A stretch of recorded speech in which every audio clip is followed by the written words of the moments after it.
Hello, everyone. Welcome to the Bay Area Content Marketing Meetup. Today, we are going to be talking about email newsletters. Really excited to have Ashley Guttuso with us. Ashley is Director of Marketing at Simple Focus Software. She also curates her own newsletter, which she might be talking to us about. It's called Opt-in Weekly. It's an email newsletter about email newsletters. And for those of us who love email newsletters, it's awesome. I'll put a link to it in the chat. Ashley, thanks for joining us today, and I will let you take things from here. All right, thanks for having me. So just to give everyone a quick snapshot of my background, I have been editing newspaper or magazine content since my high school days when we used to use WordPress to print out columns of content and take it to the local newspaper and have them put it on wax paper and then print our issues. So I've been thinking about content categories and what makes something worth reading for quite a long time. I have a master's in journalism from NYU that led me to magazine career.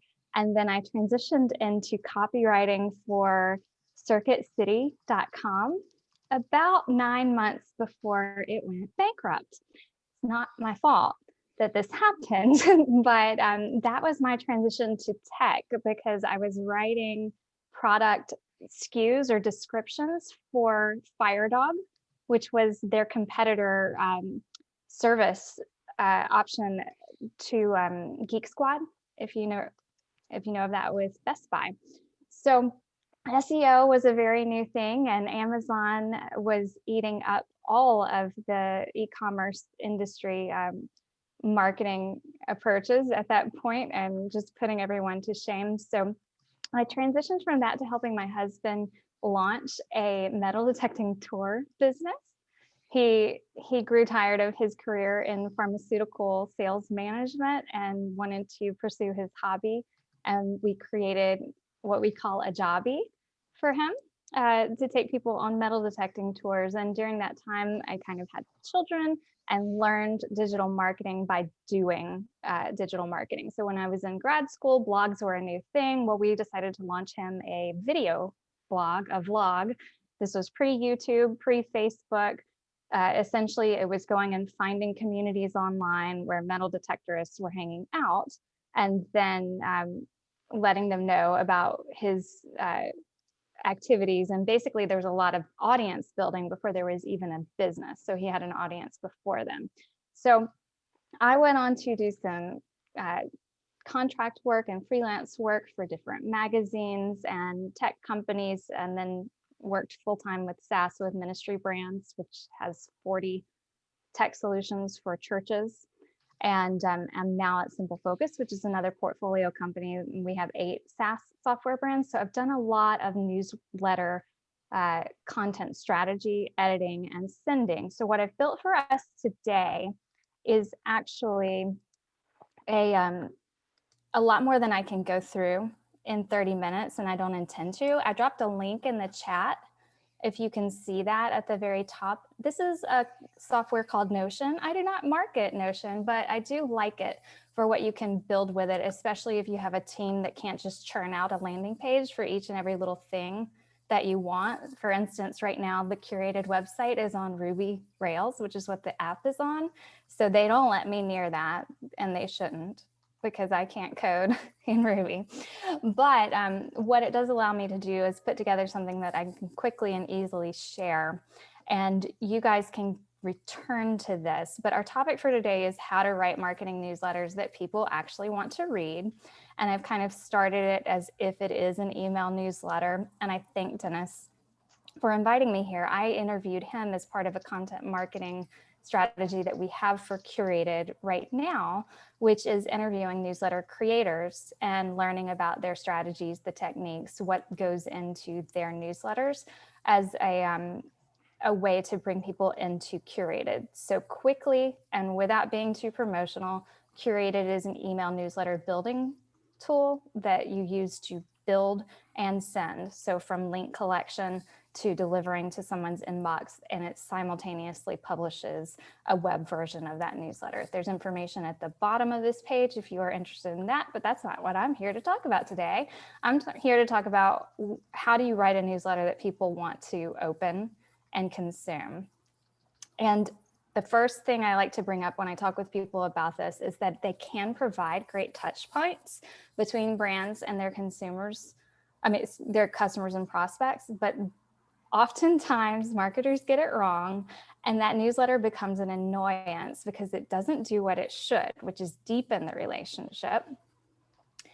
It actually creates distance. And the reason is because they tend to sell instead of serve. So I'm all about preaching that there should be a mindset shift if you want people to open your email newsletter that is a marketing email newsletter, the same way they would open an email newsletter that comes from a media group. So think of Morning Brew and think of The Hustle. And a great example of this is that HubSpot just bought The Hustle. They announced yesterday that they had acquired The Hustle, and the reason that they're doing that is that they want to become or extend what they have already built as a media service. The people who subscribe to The Hustle are great leads for the HubSpot, but they are additionally like within the community that they want to create intimacy with. And bringing that under the HubSpot umbrella will now allow them to continue to serve in almost a third-party-esque way, which is what a curated newsletter can do, because you can combine your own blog content as a brand with helpful content for the consumers you serve. So I just have a quick: successful marketing newsletters serve an audience by being helpful.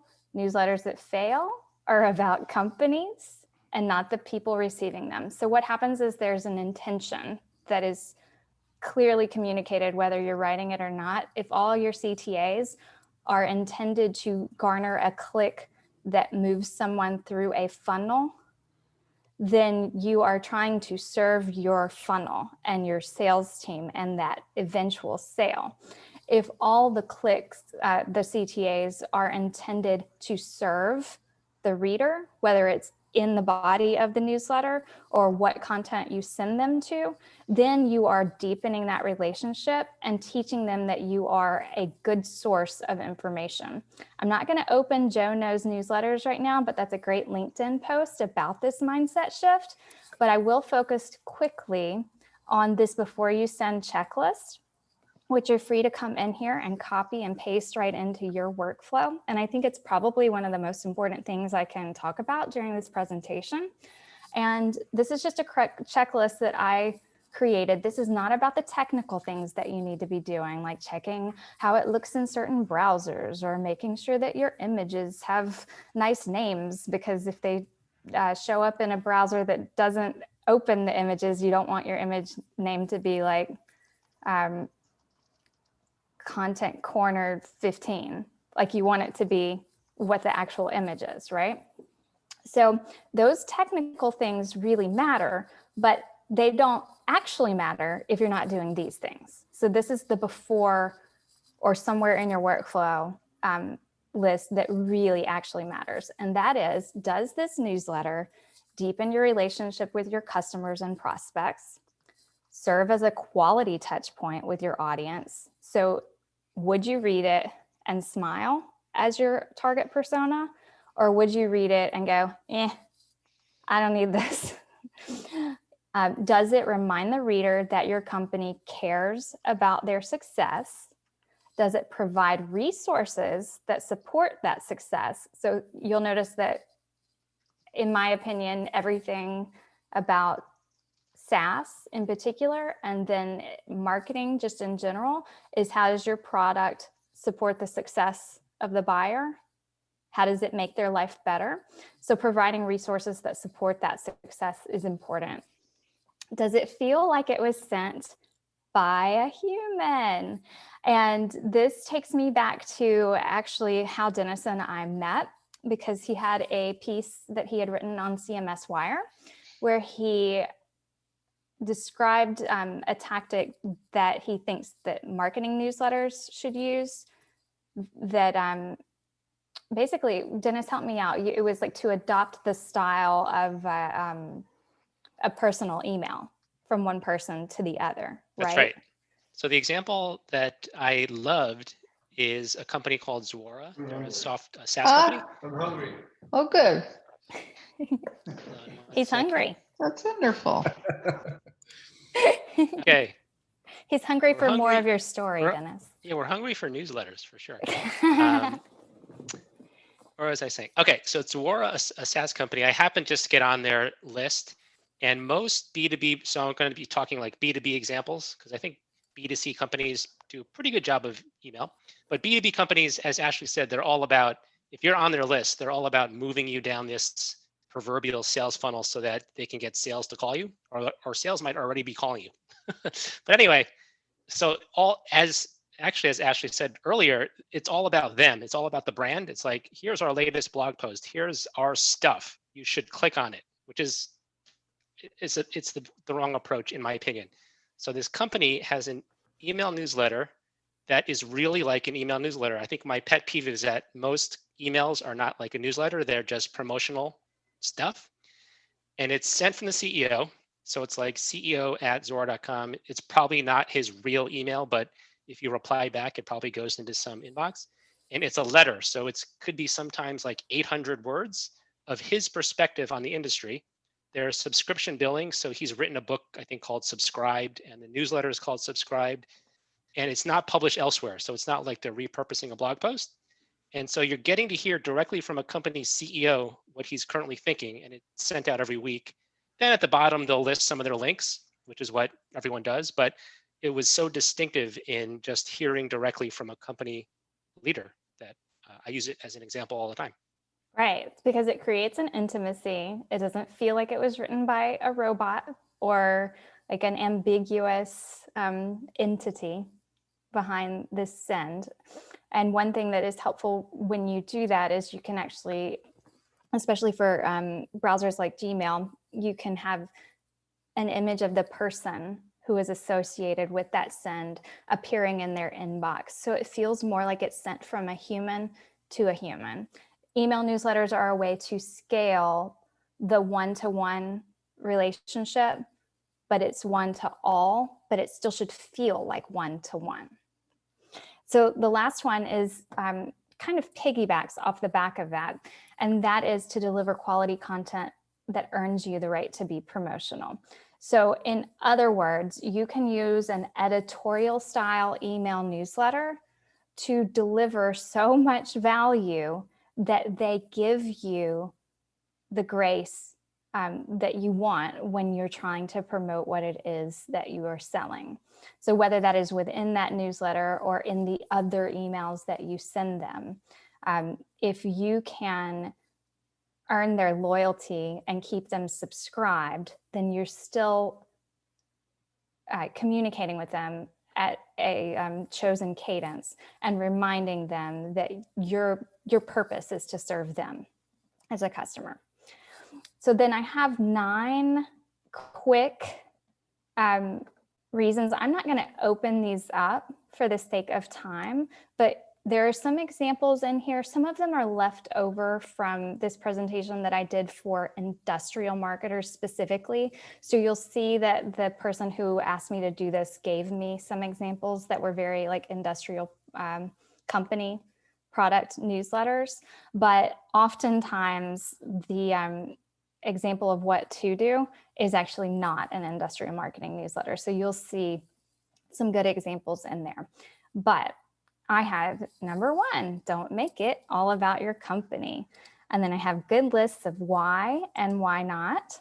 And basically you go from being egotistical to serving when you demonstrate an understanding of what your audience cares about and deepen that relationship. So you can train them to expect emails from you that they want to read, because a lot of times we get low open rates because we're bombarding someone with emails that they know are not going to satisfy some business need that they have at that moment in time. And I realize I'm speaking very B2B, and I want to apologize for the B2C people out there, but oftentimes I find that the things that work well for B2B are actually things that B2C are already doing somewhat better. So hopefully this doesn't isolate people or make you feel marginalized. Number 2, don't make it hard to understand the priority content or to read.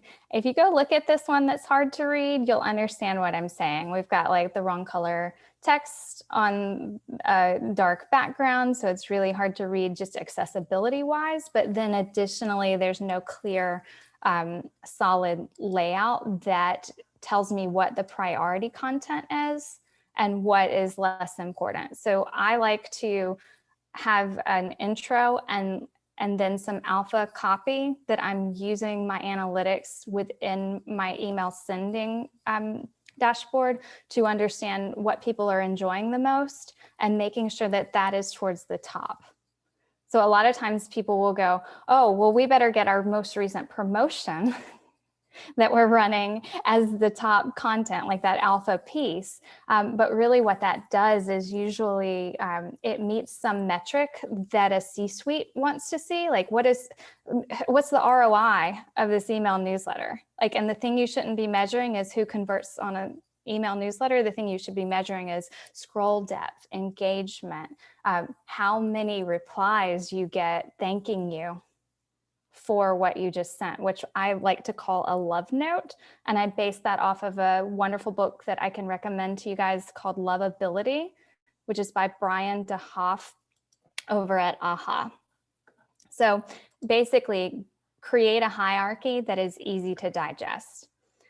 Number 3 is don't try to write every story. Now, this is for the content teams out there who are not able to post a blog post every week or every day, and you still want to be in communication with your readers. And a lot of times people don't send a weekly email because they're crippled by trying to create that content momentum and that cadence.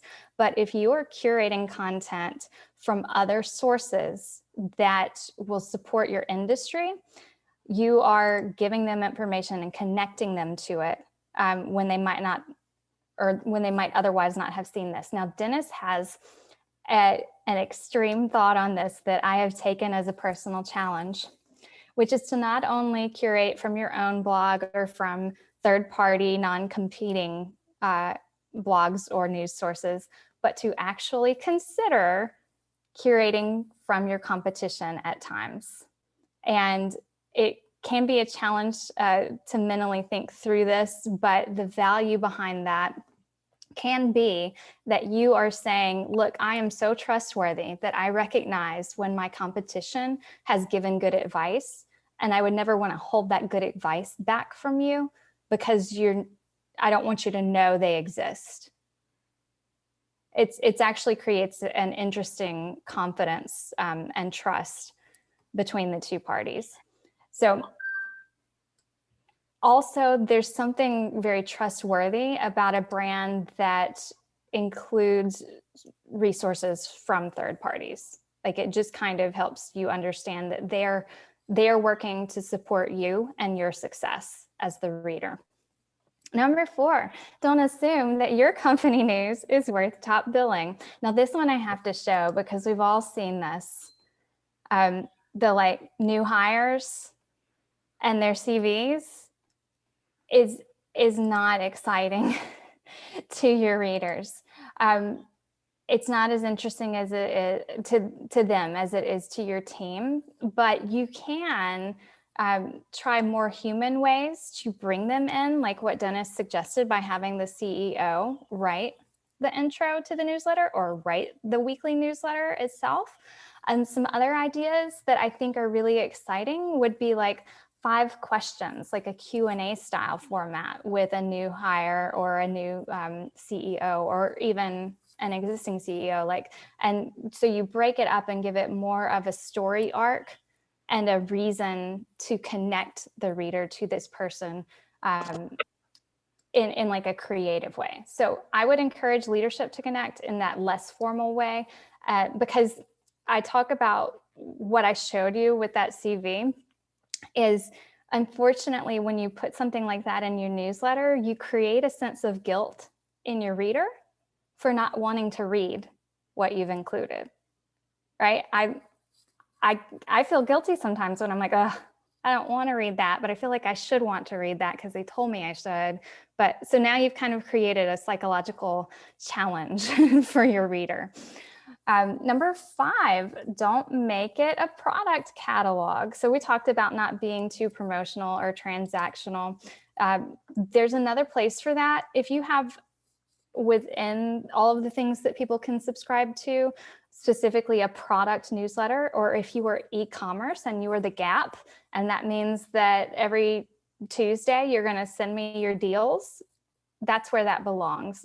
But if you're trying to create an editorial newsletter that gets read not for the deals, but for the furthering of the relationship with the consumer, then you want to try to not be very transactional. And I included in here a link to or a picture of Opt-in Weekly because I'm trying something. It's a newsletter about newsletters. My target audience is editorial publishers and marketers.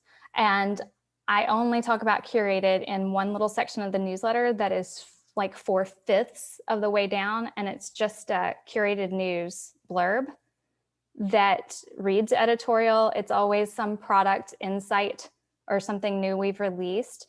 But the intention there is if you are a subscriber to the newsletter because you're a customer, I've just informed you about some product news. And if you are a prospect, I've just given you like a little insight into my product, but I've already earned your attention before I've gotten there. And it kind of serves in the same way a sponsorship would in something like Morning Brew, right? Where the content is editorial and you own that particular piece of someone's attention. But it doesn't get in the way of all of the other good things that the newsletter delivers. It actually contributes towards that. Number 6, don't be impersonal or corporate. When you use phrases like dear valued customer, you create distance. But if you write like you talk and use the term you, like use you, like write as if you are writing to a friend, you will see much higher engagement and open rates because you are saying like, I want to be one-to-one with you. And that's what people want to read these days. And they kind of can read right through this whole very stoic corporate speak that turns a lot of people off. 7 piggybacks a lot off of 6. It's don't be rigid and boring, but do test new creative ideas. So people really like to be surprised. I always recommend coming up with content categories, but then working in new ones. Like, so building a framework that is an expected framework, but adding in new unexpected things along the way. And I always suggest that it's a newsletter. A lot of people get like really scared to add something new or try something out, but a newsletter can be a great MVP for content or ideas that you're trying out. So if you take some curated content and you add it to your newsletter in a new category or present it in a new way and it does well, then that tells you that you should probably do more of that. But if it doesn't, all you've done is curated someone else's content and put it in context as to why you think it's important. If it doesn't resonate, that's the only effort you've put into that, instead of going and assigning 5 blog posts on that category to see if it'll perform. So you get like a really quick, what do people like? What do they not like? And I would suggest that people be open to, in newsletters, doing things like video, which I don't mean put a video in your newsletter. I mean, put a link to a video that you've created or that you're linking to, and then use something like Canva to create a thumbnail shot with a play button on it so that when they click on the picture, it feels like they're clicking play, and sends them to that video, because those get a lot of engagement. And I would also suggest something we call serial content, which is starting a story in one newsletter that you continue in the next. And that could just be as simple as you're looking forward to my next introduction, or it could be as complex as a listicle type blog that you start in one newsletter and give reason 1, and then you have 4 more that come sequentially with each issue. So like this 5 secrets of SEO, and you go deep into each secret in each issue. So you're creating a Netflix episodic like cliffhanger. A newsletter that does this really well is a marketing newsletter called The Click that Russ Henneberry runs. There's a link in here to that, and I would highly suggest like going and subscribing to that if you want to see how he does that. He actually takes those types of serial content and then reverse engineers a blog from it that he later publishes as a blog. So he's done the pieces of the blog in the newsletter, and then he goes back and creates an SEO magnet with what he's created. You can do the same thing with social posts, right? 8, don't optimize for desktop because 42% of emails are open on mobile. It's just not cool anymore to make me zoom in on your email on my phone. It actually feels very old and dated. And if you use too long of a copy block on a phone, it's going to take up the entire screen. So it may feel unnatural to write in 1 and 2 sentence paragraphs, but they are actually much easier to read on phones. And you want to test a lot of email clients because some can just be wonky, and you've got to figure out why your images aren't appearing or why your margins are like way off. So be sure to look at that both on desktop and phone. And finally, number 9 is email newsletters should be fun. So don't create a burden for yourself and your team by starting something that feels too heavy. I would say like weekly is a wonderful cadence for a newsletter, but monthly is a wonderful starting cadence for a team that is not used to pushing one out, and that you want to enjoy the process, because if you don't, it will fail. So I would give a newsletter somewhere between 6 months and a year to evolve and find itself and get its workflow going, especially if you're working with a team.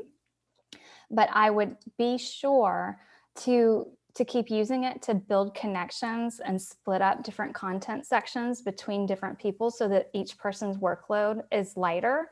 If you have a bit of software that allows the team to work in it, that's always an advantage. And you want to use experiments and grow your newsletter over time and make sure that everyone feels like the time spent creating this content is worth the reward of people coming to your business through the newsletter, if that's like your opt-in on your website, or people recommending it to other people. And don't worry so much about like, oh, they came because they were interested in this topic. They don't really know we sell this thing, because if you do it well, that's the most organic way for someone to find out you sell a thing, right?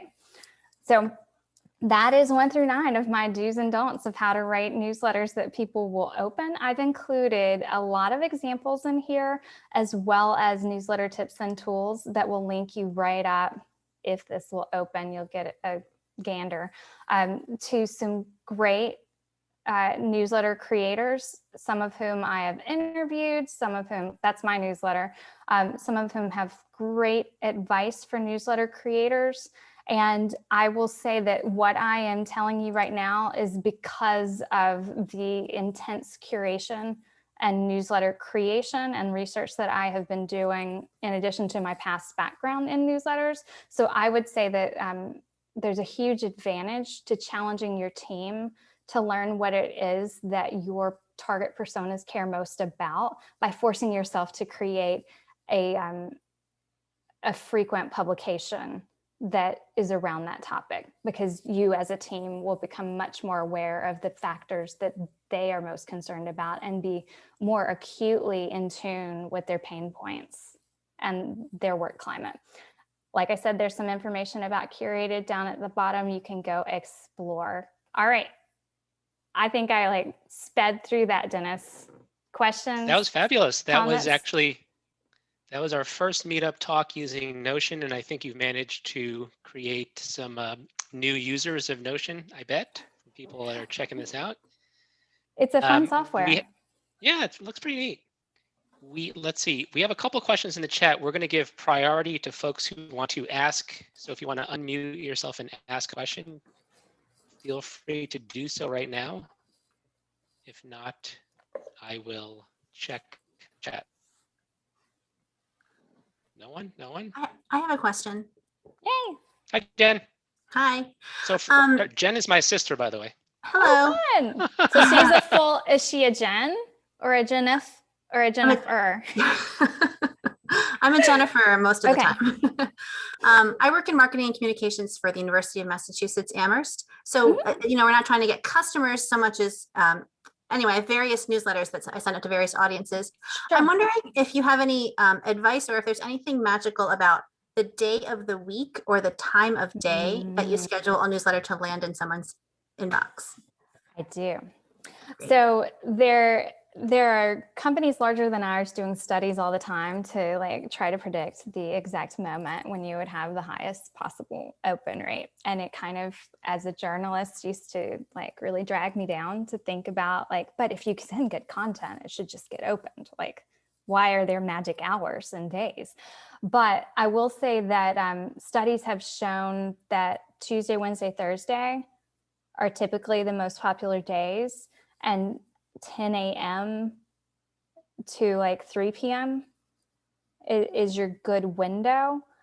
There are actually, in Opt-in Weekly, there are actually at least 2 links I've curated, one in today's issue that Litmus did a test and found times in certain geographies where open rates were highest, like time of day it's opened. And then I feel like there was another source at some point. There's a search on my site that you can use, and I would search the term send days or something like that. I might even follow up with Dennis for you and just link him to that article. Oh, he found it. Can I offer just something a little different? Yeah. For B2B SaaS, Fridays are great because people are working from home. They have a little more time to read their emails and stuff. So that's what we found. And holidays. I've seen some holidays. Interesting things. Yeah. Like you get told standard, like right. Tuesday, Wednesday, Thursday, but then there is this advantage to zigging when everyone else zags. So I've had someone I interviewed, Scott at Up Content, which is like a curation platform. He sends on Sundays. Sundays are good too. Yeah. We did this weird experiment years ago with the day after Thanksgiving or Thanksgiving Day. People were so bored with their families that they would open up stuff and read them. So do you think it was like in tandem with they were checking emails a lot for like the Black Friday deals too? Not necessarily, because again, that was another B2B example, but it's quite possible. Okay. Anyway, because everything's coming in through the same inbox. Exactly. So if you're like monitoring one thing, timing is definitely a key. Because it depends on what geos you're trying to accomplish. Yes. Or reach. So I would also look for information by industry, because I feel like Campaign Monitor publishes something annually, or MailChimp, about like the open rates of different industries and the best times for particular, like there are particular days of the week that like at ministry brands, we would not send because church staff is not in their office on Monday. So it's like pointless to send an email on Monday. So. Hey, Ashley, oops, I had a quick question about newsletter platforms. Do you use a standard email tool, or do you actually have a newsletter platform? I use Curated, which is our tool which sends newsletters. It is not a marketing automation platform, although we are adding, it's in our roadmap to add some baby marketing automation features like segmentation and the ability to like trigger certain emails in a cadence, but it was built for email newsletters. So that is its primary purpose. We do have the functionality, if someone is skilled enough at HTML, to export and then go send through their ESP. But I've worked in the past on HubSpot and MailChimp. And for newsletters in particular, I have loved Curated, and I'm not just trying to drink my own champagne and toot my own horn, but as a marketer, it's been my challenge to make sure that this product, like that I understand the ins and outs and the advantages of it. So we tend to have people who are both using a sending program like, I think we have some people who are on something called MooSend. Like for some reason, we have a lot of people using MooSend and Curated, and they consider Curated their newsletter sending platform, which we're going to add in like how to send a single email. Because right now it's set up to where it's just the next one you send is issue 14. But they use them in conjunction with each other. So Okay. I recommend our platform, and then I recommend like you can build out curated newsletters in other providers. It just takes a little more energy. I know that you're using MailChimp, Dennis, so you can probably speak to that and the kind of way you work with your template, which is beautiful. Yeah, I'm using I think there's a bunch of newsletters that I subscribe to that are using MailChimp. There's the free version and a paid version, and the free version for modest needs gives you most of what you want. And I intentionally chose something simple. I didn't want like snazzy design, like even sophisticated design, because I wanted people to focus on the content. So it's like, it's literally like a color and a simple logo. And I want people to focus on the content. And all the corners. Anyone else? In all the corners, yeah, I label everything a corner. So I try to come up with as many variations that use the word corner that I can. Have you ever Corner of put the a market. baby in the corner? A baby in the corner? No. Nobody. Oh wait, puts that was a baby in the joke. corner. Looks like you're in your corner office right now, Dennis.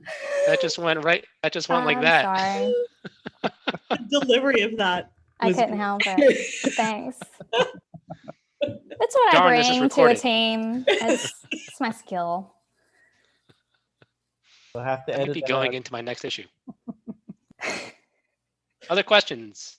Here's a question. So WordPress people, some have capabilities to sort of say you have a blog, right? To sort of every so often scoop up the latest blog posts. It's not really curation as much as it's truly automated, right? Sort of scoop up and then every week, deliver, or every month deliver, here's what you missed from the blog. Right. What are your thoughts on that? I mean, easy to do, but maybe not as personalized because there's less human intervention. It really matters. I mean, I've been on teams that have done that before, and some of them have been like weekly. So it's just like an subscribe if you want to be alerted when we post a new blog kind of thing. And then some that scoop up everything that, like, it also matters if you're posting 5 blogs a week or one, right? Once a week and you're getting a monthly, or, so it's more of a roundup. Yeah. So I am pro anything that gets your blog content in front of your readers, especially if it's blog content that serves your readership. I think that there is a little bit more human touch when you add in an intro that is specific or timely to that week. Like, hey, we posted these things on the blog. We know, so-and-so happened in the news in your industry last week. Just want to put like a human touch to it that is a little bit difficult to do when you're automating that.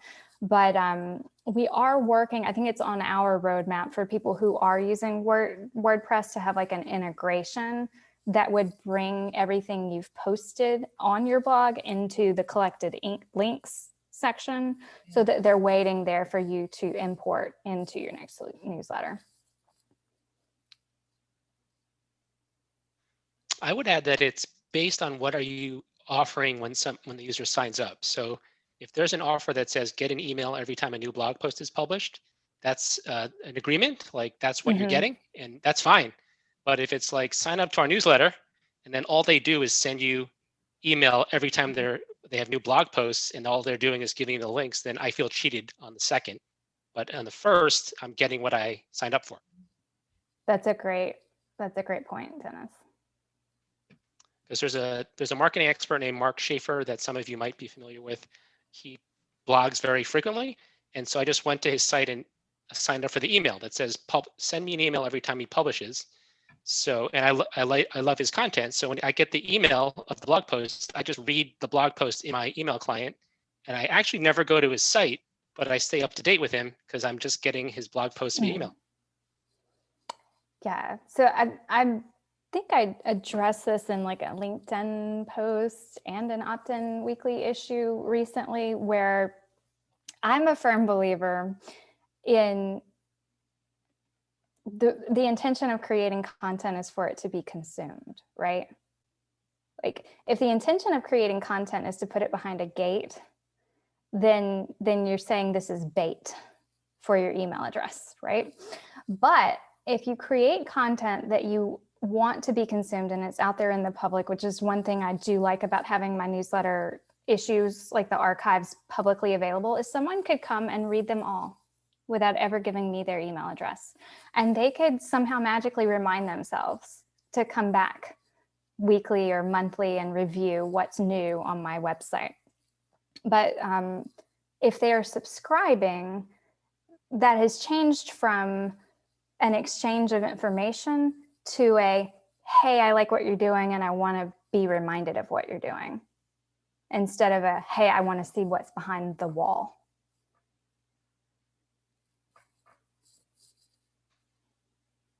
Totally agree. Who's up next? Well, who else has questions? Any questions? Kyle, how is Arizona? I have a question for you.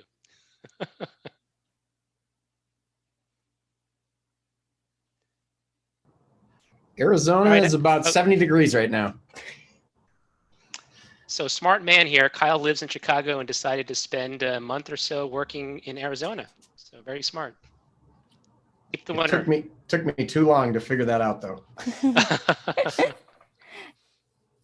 I will ask a question, I guess, a legitimate one. What do you think, or do you follow anyone that does daily emails?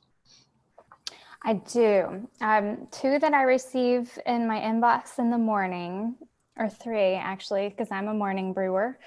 Is that the term they would use? I don't know. Like they're brewing it, I'm drinking it. Okay. Anyway, the Click, which is a marketing newsletter, and something called Daily Carnage, which is a marketing agency that's putting out a newsletter. And it's interesting because they send me similar content, and I kind of like to compare, like, what is Russ going to say versus what, you know, like, but those are 2 that I think nail daily down. Daily is a big commitment. It's huge. So I like what they're doing, and I think that they're probably, they're selling different things. Right? Russ sells info products. And so he gets you on his list and you become addicted to the Click content. And then he offers a course or a PDF every once in a while that he'll do like a sales launch blitz with. And he loses subscribers when he does that, because it's 5 days in a row of both the email and the promo email, like both the newsletter and that, but then he rebuilds his audience. So like, it's just what is the intention of your newsletter, right? So those are 2 that I would look at to see how daily can be done. I think that, another one I get that's daily is Media Roundup. And they've done a nice job. They have a podcast that's once a week. So the podcast link at the bottom of that email stays the same, but they really only include 4 pieces of content, and they have a staff of 3 people working on it. And so each person is in charge of a different day of the week. So they rotate through that way. Yeah, I think it depends a lot on, so when we say newsletter, I think everything you've been talking about is like a lot of content. So some people, like I follow some, I guess, solopreneurs. So there's a guy named Ben Settle, who's a copywriter. Jonathan Stark used to do software. And so they just put out simple text text emails like every day. And sometimes they're only 200 words, but it's just like, it doesn't take them long to create. And so they're able to, increase the frequency. Yes. So I could technically take my weekly and take one category out of it and send that each day. Yeah. But then I'd be like, because I'm trying to hit a couple of different customer personas in one newsletter, then like on marketing day, the publishers would be like, "Ugh." Yeah. And so I try to like kind of use the story brand methodology, which he's using as well, right? It's what amount of content is your reader willing to consume? Like what amount of calories will they burn? Yeah. Right. That's a good way of looking at it. Yeah. Yeah. So it's either a daily, very brief cadence or a weekly, like, it's going to be a digest and you might not read it all then. You might like open it again on the weekend and dive back in, or you might click through the links and have those browsers open and pray that you get to them during the day. Yeah. But my hope is to be like undeletable, like that there's at least one or two things in there that are worth that person being like, oh, I got to file this somewhere or put it in my swipe file, And so like, that's my goal when I write to kind of be bingeable and undeletable. Cool. I like it. Yeah. So Morning Brew makes sense daily because it's news oriented. The one that I subscribe to is similar. It's called Axios AM. It comes out Monday through Friday. I know that one. And it's like a listicle. It's like the top 10 news items you might want to care about. And the author puts at the very top the word count and the approximate time to read it. So it's like 4.5 minutes is probably what it takes you to read it. I always read the entire thing. And Ashley, you were talking about undeletable. Another aspiration is like, are people going to ask you what happened if they don't get it? Because like if he sends it out late in the day, I'll be like, where's the Axios AM? I need my news this morning. Yeah. And I think one of the resources that I link to on that page is a woman named Margot Aaron, who I'm just like, she's like my spirit newsletter animal or something. But she and I had some interesting conversations about length and what it really means when somebody says something is too long is they mean it wasn't worth my time. Right? Because there's not really such thing like sometimes it takes a certain amount of content to clearly express a complex idea. Now, granted, you want to refine that to its best version of expressing that idea.